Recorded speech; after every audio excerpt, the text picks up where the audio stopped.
Dito po naman sa Metro Manila, hindi po lindol ang tumama. Ano ha? Pero parang inabangan din po ito ng marami. Sa Senado, kanina po. Kala nila lindol pero kuwitis lang pala.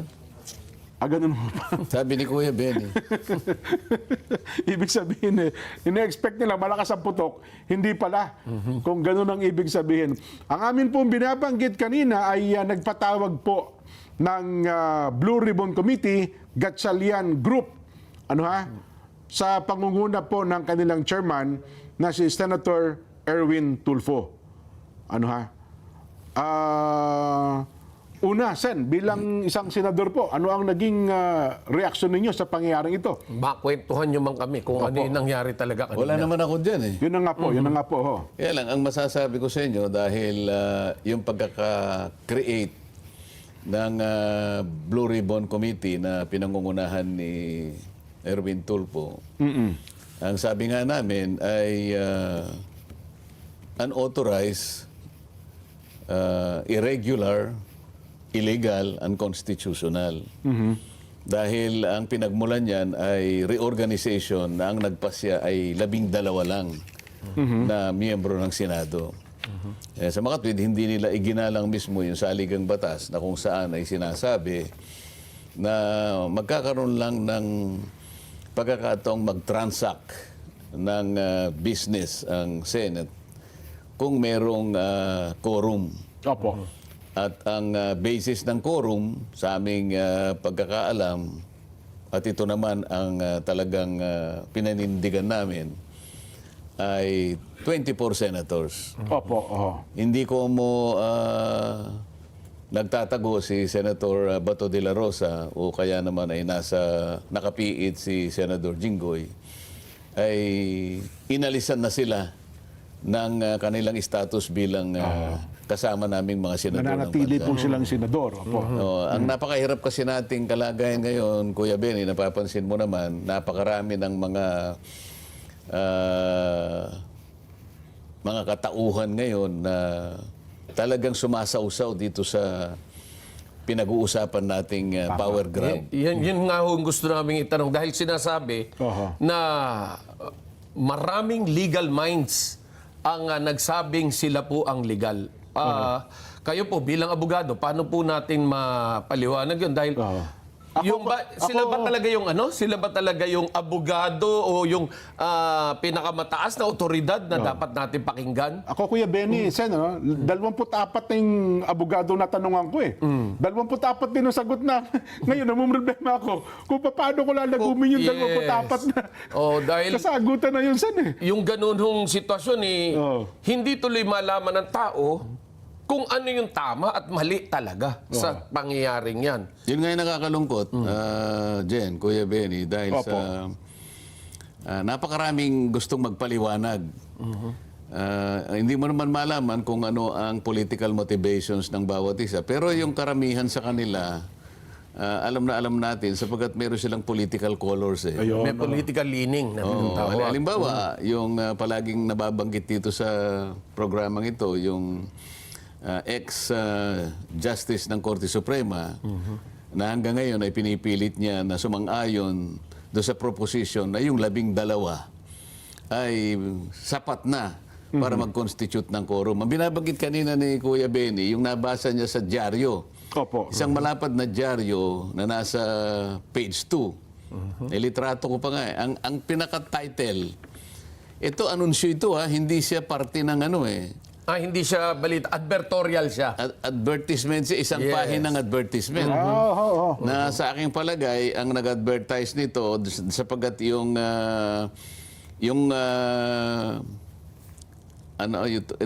simbolo ng ng IBP. Integrated Bar of the Philippines. Nakalagay dito yung Integrated Bar of the Philippines. Ito yung kanilang pinaka-title. Napakalaki. Pag binasa mo, Great Legal Minds Agree. Tapos sa ilalim ng malaking titulo na yon, The Senate leadership of Gatchalian is valid and binding. So, doon pa lamang sa pinakatitulo, Kuya Benny. Alam na, talagang nakalinyado sa Hadis. Ito ay napaka masyadong masasabi kong mapangahas na claim eh. Opo. Great legal minds agree. So pag binasa mo yung mga great legal minds na nasa baba, siguro mga 15 tao lamang ito na yung mga iba'y dekano ng mga College of law Law. schools ng iba't ibang lugar. Ano. Pero kung aakuin mo yun, sa akin palagay masyadong presumptuous yung kanilang opo. yung kanilang pagkiklaim ng ganon. Hindi lamang unfair sa mga kapwa ko abogado. Ako okay lang sa akin yun eh. Opo. Pero sa aking palagay yung nabubuhay ng mga abogado ngayon, tinatansyo ko mga 70,000 Aha. ang mga nabubuhay na abogado ngayon. Okay, opo. So, ibig mo sabihin, sinangguni mo ba yung 70,000 na abogado ngayon para lang makagawa ka ng isang Consensus na ng IBP, makakuha ka no? ng consensus na kakatawanin ng halimbawa ng 15 hanggang 20 sabi mo na 20 mga dekano ng mga law schools. Opo. Sila pala ang kumakatawan sa ano ba yung great sa Tagalog? Pinakadakilang Dakilang. Opo. legal na pangkaisipan. At silang lahat ay sumasang-ayon sa proposition na yung ginawa nung yung naganap na event nung June 3 Aha. na pinangunahan ni Senator Gatchalian ay talagang legal and binding. Ano sa palagay ninyo? Aha. Ayun nga po, Sen, actually, meron din ako nakitang mga grupo, at saka mga abogado, na ngayon ay dinidispute nila yung stand na ito ng Integrated Bar of the Philippines. Marami yan, hindi na ako magbabanggit isa-isa. Pero mga kilalang abogado rin po ito na sinasabi nilang, hindi naman sila tananong ng IBP na o kaya ng pamunuan ng IBP para lagumin ang isang sentimiento na yun nga ang pananaw ng IBP sa kabuuan ng mga abogado sa ating bansa, Sen. Tama siya kasi ako bilang kasapi ng IBP, Opo. wala namang tumawag man lang sa akin o nag-text sa akin. Sana man lang kung merong national na census o kaya survey. Opo. Kunyari, pinasasagot kami. Okay ba itong... Pinadala ko naman yung statement. Opo. Ito yung stand natin, Oo, okay ka ba? Kung okay ka, yes. O kaya kung no, Oo. siguro baka sakaling merong semblance ng consensus getting. Halimbawa, Opo. Oo.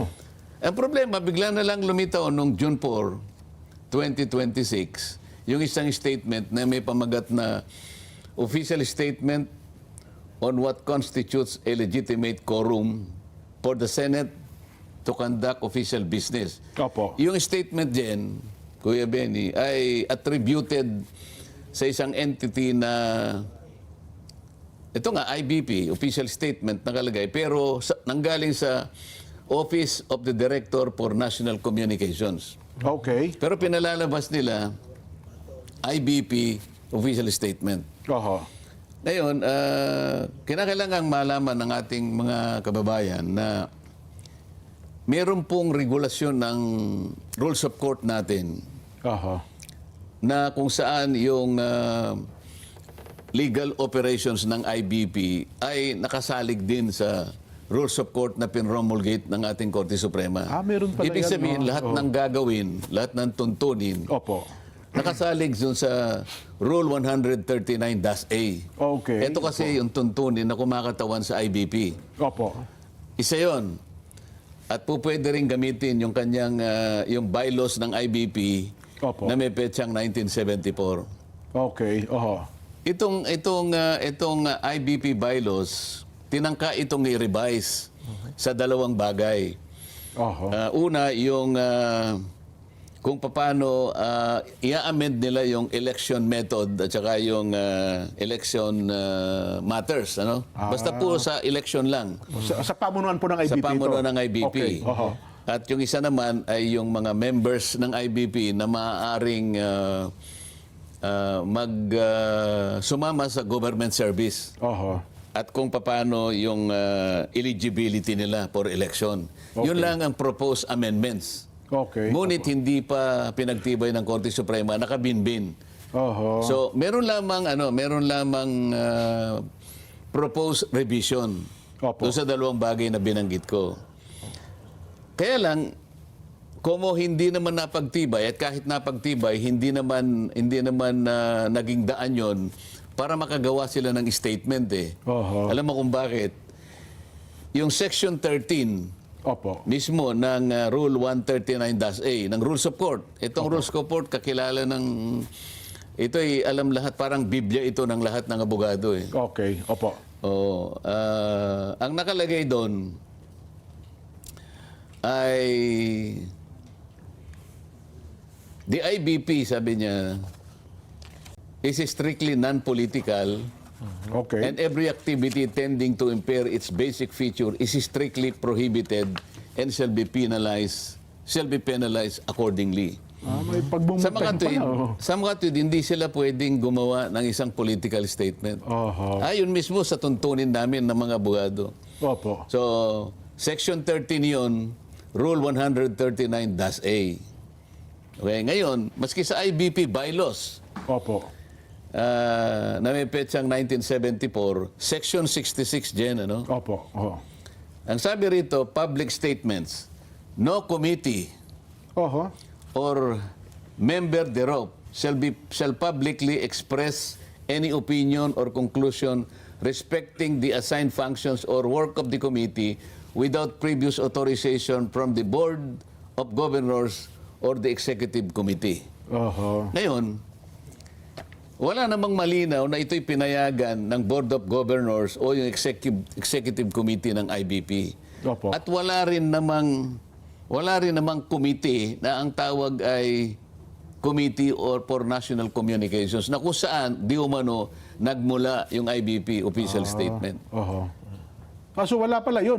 Walang committee ang ganun sa ilalim ng IBP. Walang committee ganon. At kapag kahit na may committee ganon, maliwanag dito na nilabag nila yung Section 13, Rule 139A Oho. ng IBP. Rules of Court. Rules of Di, Court. Rules of Court. Rules of Opo. Oho. Parang kung tawagin namin ito, Rules of Procedure. Ang mga abogado parang Biblia nila ito eh. Ito yung pinagmumula ng tinatawag na remedial law. Okay. Karaniwan ay kinakabisa yun, lalo na yung mga practicing lawyers. Kailangan kabisahin mo yun para pagharap mo sa korte. hindi ka naman masyadong Napag-iwanan. napag-iwanan. Kasi